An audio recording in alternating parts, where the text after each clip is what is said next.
Hi, Lily White Lilith of lilywhite.com, and I'm here in Miami, Florida, actually South Beach, visiting Tom Lord-Alge's South Beach Studios. Now, it doesn't have 32 doors, but we are going to visit that song, The Chamber of 32 Doors, thanks to Tom. Why don't you follow me into his studios?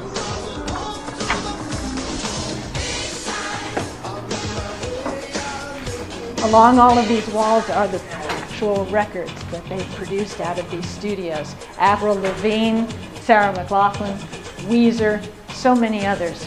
Outstanding work, each and every one of them. But of course, we're here mainly to focus on Peter Gabriel and Genesis, and of course, our favorite, The Lamb Lies Down on Broadway. Come on, let's go check in with Tom.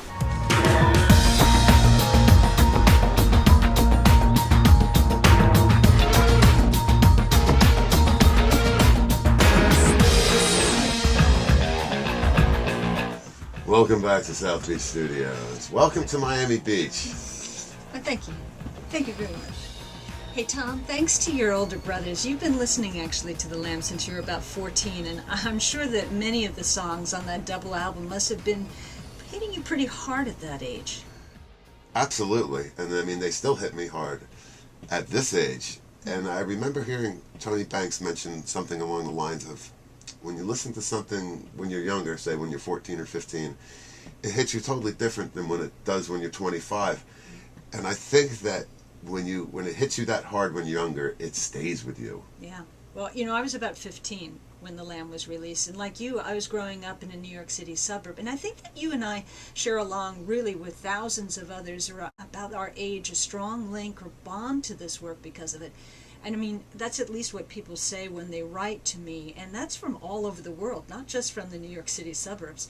And so I really appreciate you inviting me here to help me revisit this particular song, the Chamber of 32 Doors, because it represents a very important turning point for the story's protagonist, which is the character Rael, in his surrealistic journey of self-discovery, a la Gabriel. Well, you're absolutely right. And first, I'm happy to have you here, because I love your video series. You cover so much in such rich detail with so much enthusiasm. You are one of us and one of the faithful. Now, as for the song most followers know is 32 Doors, it's unique in that it's the very last song on the first album, so it would be side 2 of the first album, which it's a bridge, and it's a very important bridge in the story. It's deceptively layered in its meaning, or maybe I should say in its meaning.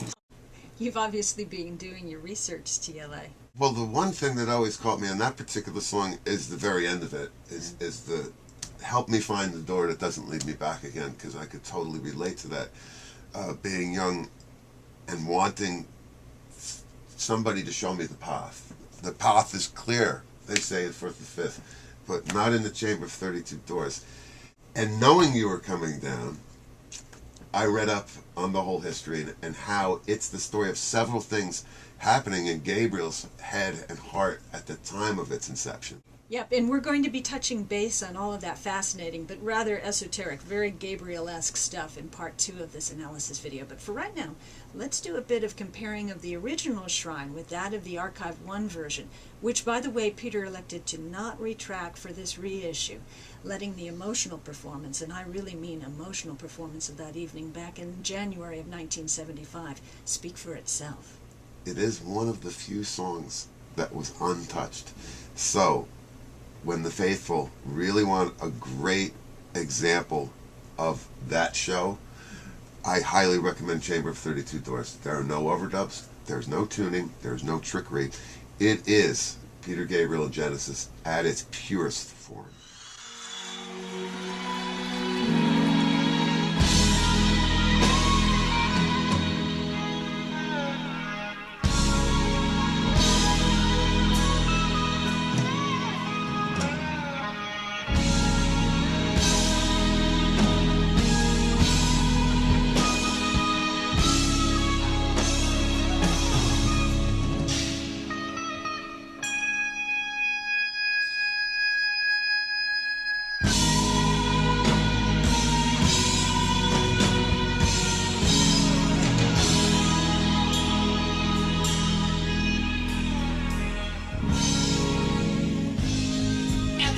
the stairs, there's hundreds of people running around to all the doors. They try to find themselves an audience. Their inductions need applause. The rich man stands in front of me. Just pure passion, pure performance. No trickery, no technology, pure artistry, pure emotion.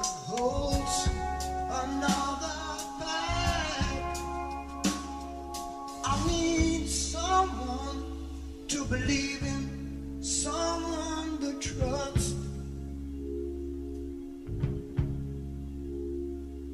I need someone to believe in, someone to trust.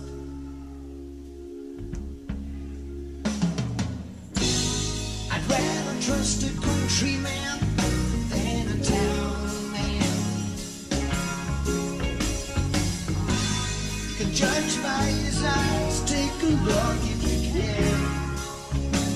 You smile to his God.